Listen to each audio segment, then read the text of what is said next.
बाबासाहेब आंबेडकरांची जयंती साजरी करताना लहानपणापासून आम्ही ते पाहत आलेलो आहे. लहानपणापासून अनेक मिरवणुकांमध्ये जात आलेलो आहे. पोटामध्ये जरी भाकर नव्हती तरी आमच्या तोंडातून जोरात जयघोष व्हायचा, डॉक्टर बाबासाहेब आंबेडकरांचा विजय असो.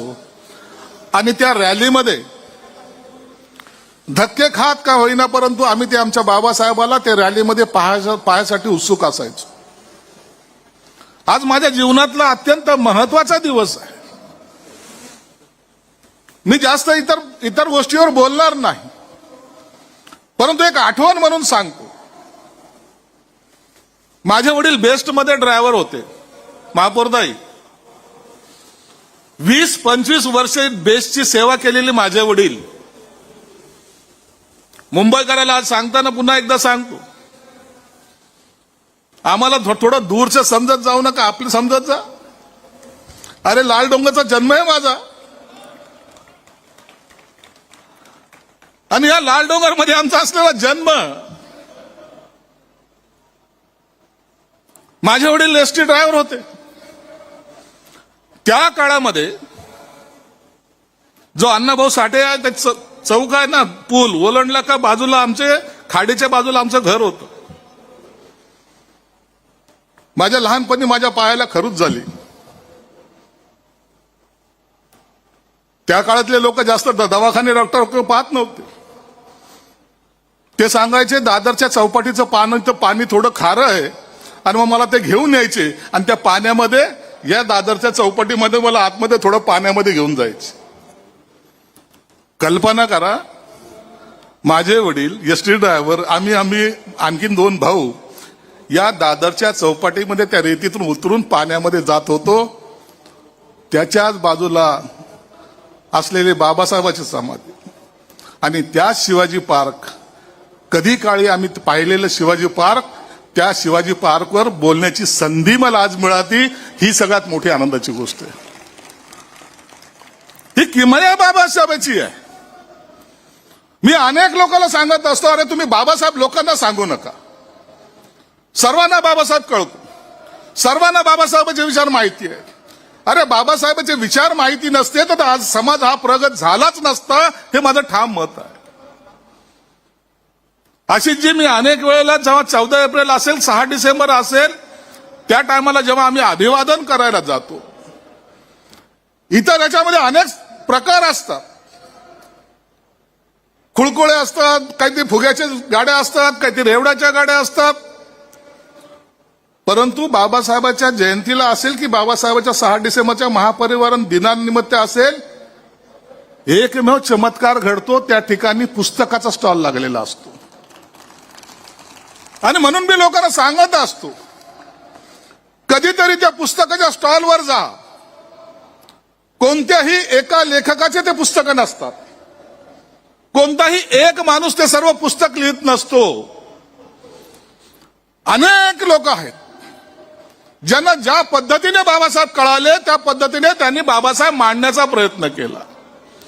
म्हणून दरवर्षी हजारो लेखक आजही तयार होतात आणि त्यांचा संग्रह आपल्याला पाहायला मिळतो. माझा भीमसैनिक, माझा बांधव जाऊन ते पुस्तक घेतो आणि पुन्हा बाबासाहेब आत्मसात करण्याचा प्रयत्न करतो. हीच तर किमया आहे बाबासाहेबांची. एक दुसरी गोष्ट सांगतो, मी जास्त बोलणार नाही, माझ्या घरातलेच उदाहरण सांगतो. दुसऱ्याबद्दल बोलणं म्हणजे आपली विद्वत्ता दाखवणं नाही होत. बाबासाहेब त्यावेळेला सुद्धा माझ्या वडिलांना कळाले. मी ह्या वडिलांचा उल्लेख यासाठी वारंवार करतो की सर्वसामान्य कुटुंबातल्या माणसाला, जो शिकलेला माणूस आहे ना, अंगावर कपडे चेंज झाले का त्याचे विचार चेंज होतात. त्याला वाटतं की मी सर्व माझ्या बुद्धिमत्तेने मिळवलेलं आहे. त्याला वाटतं की हे सर्व जग काबीज करण्याची कॅपॅसिटी माझी आहे. अरे बाबासाहेब नसते तर तो कुठं असता ह्याचा कधीतरी विचार करतोस का? शिकताना तुला बाबासाहेब आठवत होते, स्कॉलरशिप घेताना बाबासाहेब आठवत होते, नोकरी लागताना बाबासाहेब आठवत होते, बायको मिळवताना बाबासाहेब आठवत होते. तुला आता खुर्ची मिळाल्यानंतर ऑफिसमध्ये गेलो का जयभीम करायला लाज वाटते तुला?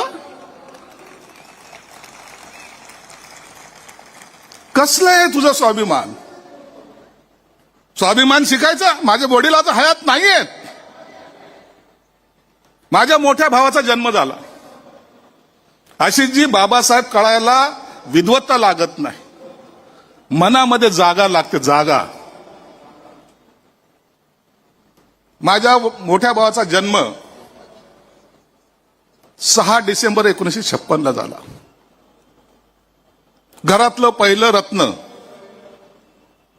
मी हे उदाहरण यासाठी सांगतो की तुम्हाला सुद्धा, आपण काही नाही हो, अरे ज्यांच्या घरात खायला नसतं ना, त्याच्यातले अनेक जण आहेत, त्यांना विचारा बायकोचा वाढदिवस कधी आहे, सांगता येणार नाही.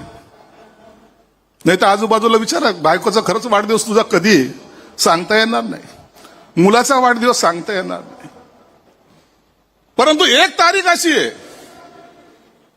त्या तारखेला आमच्या घरामध्ये माझ्या आईचा वाढदिवस असतो, माझ्या वडिलांचा वाढदिवस असतो, माझ्या बायकोचा वाढदिवस असतो, माझ्या मुलांचा वाढदिवस असतो, माझ्या नातेवाईकाचा वाढदिवस असतो. ती तारीख आहे 14 एप्रिल.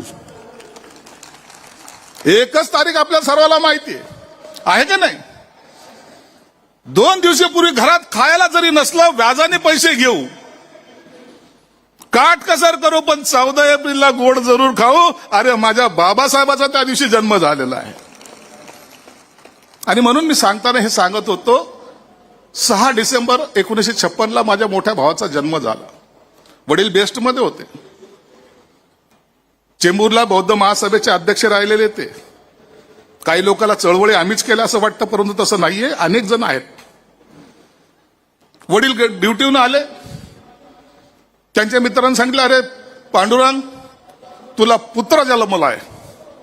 वडिलांच्या चेहऱ्यावर काही हावभाव बदलले नाही. अरे पांडुरंग, तुला पहिला मुलगा झालाय, पार्टी कधी देतो, पेढं कधी देतो? वडिलाच्या चेहऱ्यावर पुन्हा कधी आनंद दिसला नाही. मित्रांनी रागाने विचारलं, काय झालं तुला? घरात मुलगा झाला आणि तू हसत नाही, पेढा द्यायचा तर देऊ नको, पार्टी द्यायची देऊ नको, चेहरा काय उतरवलाय? त्यांनी एकच सांगितलं, कसल्या मुलाचं कौतुक करतोस? आज माझे बाबासाहेब गेलेत.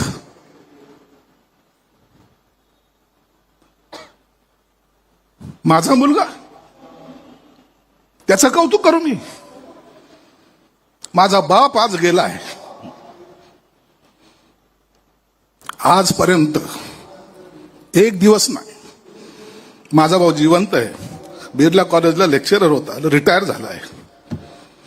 आजपर्यंत वाढदिवस साजरा केला नाही म्हणजे नाही. हे बाबासाहेब लोकांना कळले, तुम्हाला मला काय? म्हणून ती जयंती आज आपण अख्ख्या आनंदात या ठिकाणी साजरी करतोय.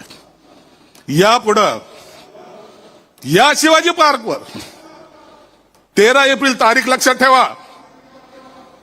आपण इतिहास घडवलाय आज. शिवाजी पार्कवर कधी असे आले होते तुम्ही? आज आपण इतिहास घडवतोय, त्याची तुम्ही साक्षीदार आहात. दर 13 एप्रिलला याच्याही पेक्षा मोठा जल्लोष, याच्याही पेक्षा मोठा कार्यक्रम दर 13 एप्रिलला या ठिकाणी होईल आणि तुम्हाला तिथं यावंच लागेल. इतिहास निर्माण केलाय तुम्ही लोकांनी. आज बाबासाहेब पाहिलेत. सांगा घरी जाऊन,